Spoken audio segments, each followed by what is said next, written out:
After my father-in-law's funeral, my jobless wife inherited $379 million. Suddenly, she demanded a divorce, saying, "You're useless to me now."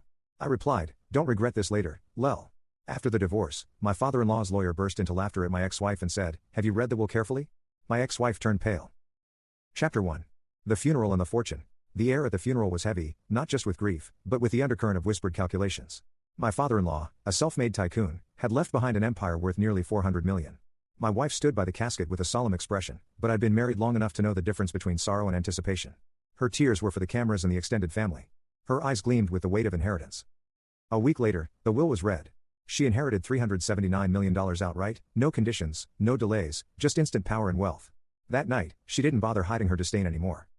"You're useless to me now," she said coldly, her diamond bracelet catching the light. "I want a divorce." I sat back, almost amused. "Don't regret this later, lel." She sneered, already thinking she'd won. The papers were signed swiftly. She thought she was walking into a life of endless luxury, free of the man she believed was dragging her down, but she hadn't read the will carefully. Chapter 2. The Will's Hidden Trap.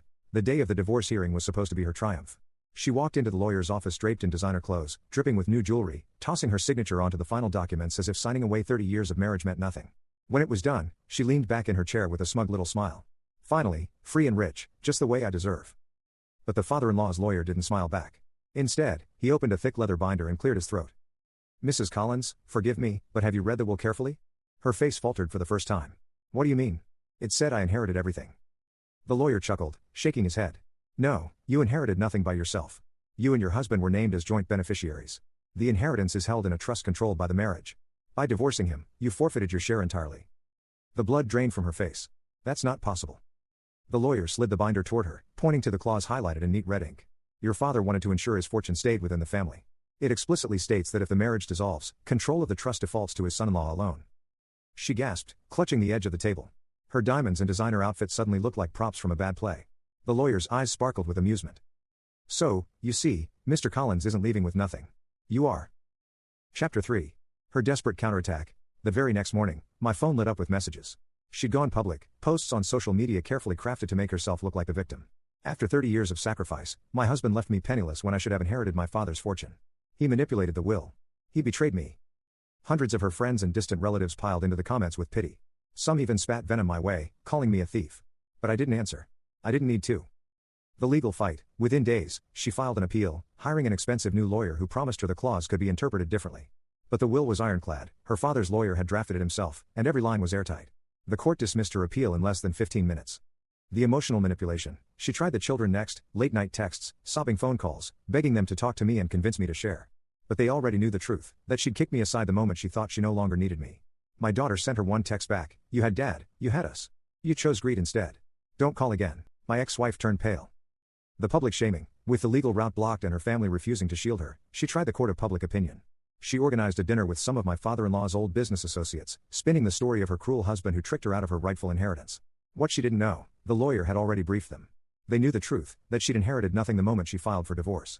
That dinner ended with her being politely asked to leave. The same people who once showered her with compliments now wouldn't even return her calls. Her fortune had vanished in an instant. Her reputation was crumbling by the day, and for the first time, she realized the power had shifted permanently. Chapter 4. Weaponizing the fortune. I didn't waste time gloating. My father-in-law had entrusted me with his empire, and I intended to honor it. But I also knew there was a poetic kind of justice in making sure every dollar of that $379 million reminded her of what she'd lost. Financial revenge. First, I established a charitable foundation in my father-in-law's name. The mission: supporting hard-working families, veterans, and small businesses, the exact opposite of the greed and vanity that had consumed her. Every time a press release went out, her name was noticeably absent. Headlines read: Collins Foundation donates $10 million to local schools. Son-in-law at the helm. Her calls to correct the record were ignored, the trust was in my name alone, and legally she had no claim. Social revenge. She tried to cling to her old circles, the country club, the charity galas, the expensive lunches, but those doors shut quickly. Donors and friends who once courted her now shifted their alliances. Invitations that used to arrive weekly never came again. Worse, she couldn't even keep up appearances. Her lifestyle had been funded entirely by her father's money. Without it, the luxury cars and the penthouse became financial burdens. Emotional revenge. The cruelest cut wasn't financial or social, it was personal. The children who once admired her now saw her greed clearly. My son told her bluntly, "Dad worked for everything he has. You tried to throw him away the second you thought you didn't need him. Don't call us again." Hearing that, from the kid she thought would always side with her, left her hollow. From where I stood, I didn't need to raise my voice or make threats. Her downfall was built into the very foundation of her greed. And every day, she saw my face in the news, smiling next to the projects and charities funded by the fortune she thought was hers. The wound cut deeper. Chapter 5. The Public Reckoning. The charity gala was the largest of the year, hosted in the same grand hotel ballroom where, for decades, my father-in-law had celebrated his successes with the community. This year, the Collins Foundation was the title sponsor, and I, not my ex-wife, was seated at the head table. The chandeliers glittered overhead, cameras flashed, and reporters clustered near the entrance. Everyone who was anyone in business and politics was there. Halfway through the evening, I noticed her, my ex-wife, dressed in last year's gown, slipping in alone. No friends on her arm, no invitation in her hand. She wasn't on the guest list, but she thought she could bluff her way past security. For a moment, her eyes darted toward the stage where I was preparing to speak. She froze when she realized the entire night, the banners, the brochures, the slides on the big screen, bore my name, not hers. The speech. When I took the stage, I began with gratitude. This foundation exists because of the vision of my late father-in-law. His legacy was never about money, it was about responsibility, to family, to community, to those who work hard and sacrifice for others. I paused, letting my gaze sweep over the crowd. Then I leaned closer to the microphone. That's why his will was written so carefully, not for greed, not for vanity, but to protect what mattered most. From the corner of my eye, I saw her stiffen. Whispers spread like wildfire through the audience. Everyone knew what I meant. The final twist. At the end of the evening, the foundation announced its first major project, a multi-million-dollar program funding scholarships for single parents who had been abandoned or betrayed, giving them a chance to rebuild. The applause was thunderous.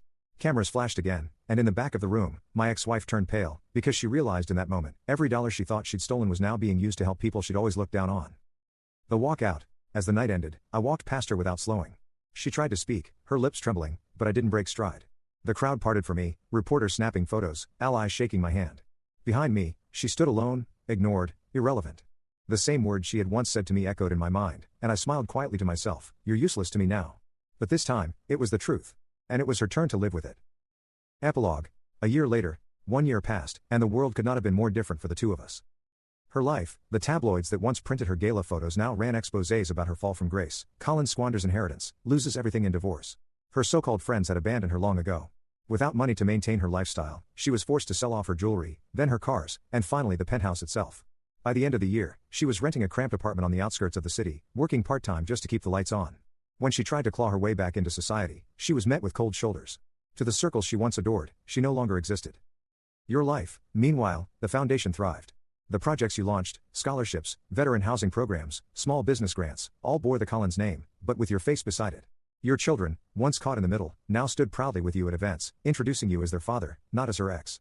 Every major paper carried glowing profiles, the son-in-law who saved the legacy.